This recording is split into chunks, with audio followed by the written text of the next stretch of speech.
Assalamu alaikum wa rahmatullahi wa barakatuhu. Welcome to another episode of our series, The Mailbag from the Deen Show. This is your host, Islamskapredavanja. In today's mail, we have a really profound and deep question. A question that has plagued humanity since the beginning of time. And the question is very simple. If there is a God who creates, then did this God create evil? If He didn't create it, who else created it? In other words, did God create evil or not? That's a simple question. Did God create evil or not? And in response to this, I start off with a little prelude, and I say that this question, as I said, has plagued humanity from the beginnings of time. And every single religion has offered different responses to this question. And in fact, even within religions, you've had various movements within Judaism, within Christianity, within Islam, within Hinduism, within Zoroastrianism. Every single religion has tried to give various responses to what we call in English the issue of theodicy, or the question of God and evil. If there is a God and if there is evil, what is the relationship between the two?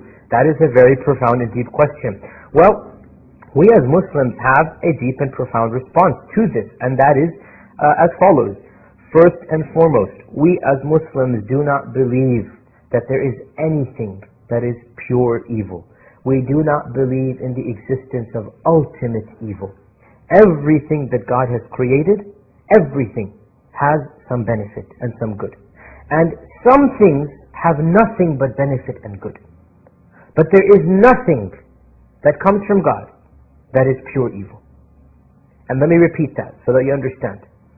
Some of the matters that God reveals or sends down, for example, the speech of God, God's revelation, the messengers, they are good and pure in and of themselves. The book of God is nothing but purity and good. There is no evil in this book. There is no aspect of anything negative from this book. The book is positive. Believing in it is good. Reciting it is good. Worshipping God through it is good. Reading it is good. Everything is good about it. The book is the revelation of God. It is the speech of God. There is nothing evil in it. God's creation also. God's creation usually has good and a little bit of harm as well. But this harm is not an intended harm.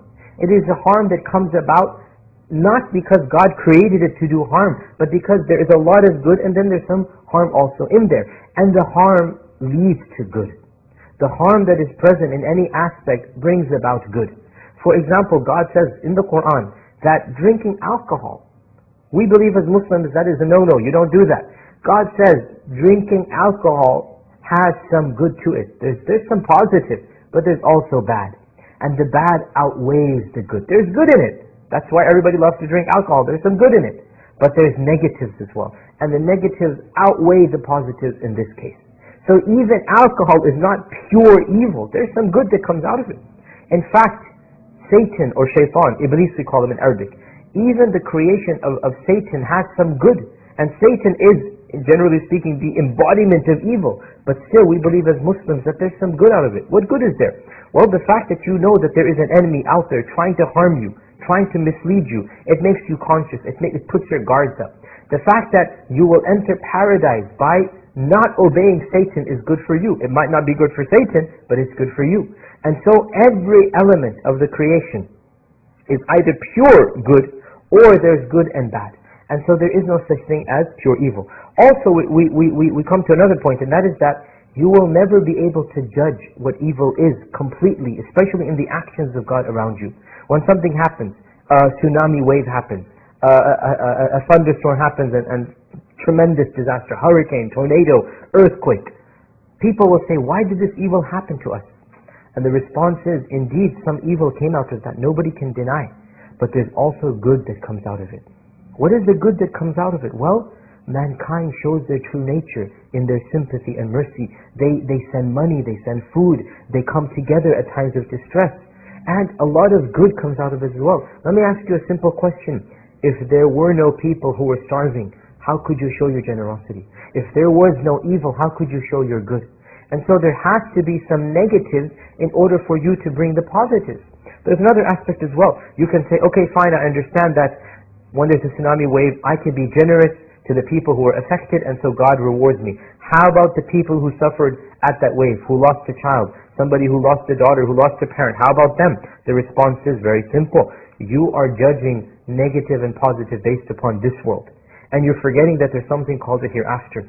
And it is possible that the rewards that a person gets in the hereafter for a problem that he or she suffers is much more than if he didn't suffer that problem at all. In fact, we believe as Muslims, if you're patient and you put your trust in God and you show your fortitude, your belief in God, we believe that in the hereafter you would actually have wanted more problems so that you could have shown your patience to get more rewards. When you see the blessings of God, when you see how God has rewarded you for your suffering, you will in fact wish, not in this world because none of us wishes it and that's natural, but in the hereafter when it's all gone and done, when it's all been there and you see the rewards of God, you will actually wish that, oh, why wasn't I tested more so that I could be rewarded more? Because you are rewarded much more than what you deserve. And that is also a belief that we hold as Muslims. So you are judging evil based purely on this world, and there could be good in it. Also, even forgetting the hereafter, even in this world, let me ask you a frank question. How many times have you done something and you were so sure that there was good in that thing, and then within a week, a month, a year, you regretted your decision and you said, oh man, I shouldn't have done that. That was a big mistake that I did. How many times has that happened in your own daily life? You thought something was good and it turned out to be evil. Conversely as well, how many times something happened to you, thought that was bad, but then in retrospect, in hindsight, you're like, oh, you know, that was actually better than happened. In other words, you notice your own fallibility. You notice your own limited wisdom. When you experience your limited wisdom in your own daily life, why don't you just give up that wisdom to God and you say, you know what, God, you created me, you gave me everything that I have, you've taken me so far, I put my trust in you, that everything that happens, it happens for the best. And that's exactly what we believe as Muslims. Nothing happens to you except that it is for your own good, whether you realize it or not, in this world or the hereafter. So to respond to the question, indeed, everything of the world happens by the knowledge of God and the will of God. And God creates everything, we affirm that. But that doesn't mean that we ascribe evil to God. We don't ascribe evil to God. There is no such thing as pure evil. Rather, we say Allah created everything, and portions of His creation. Some of His creation has good and bad. But even the bad in it, even the evil in it, it leads to good. And it is necessary for this evil to exist in order to manifest the good. And so we leave it at that, and we put our trust and our judgment. We don't judge God. We say Allah is the all-wise. We know for our experiences that our wisdom is limited. Indeed, God knows what is best, and He is the most loving and the most merciful and the most wise.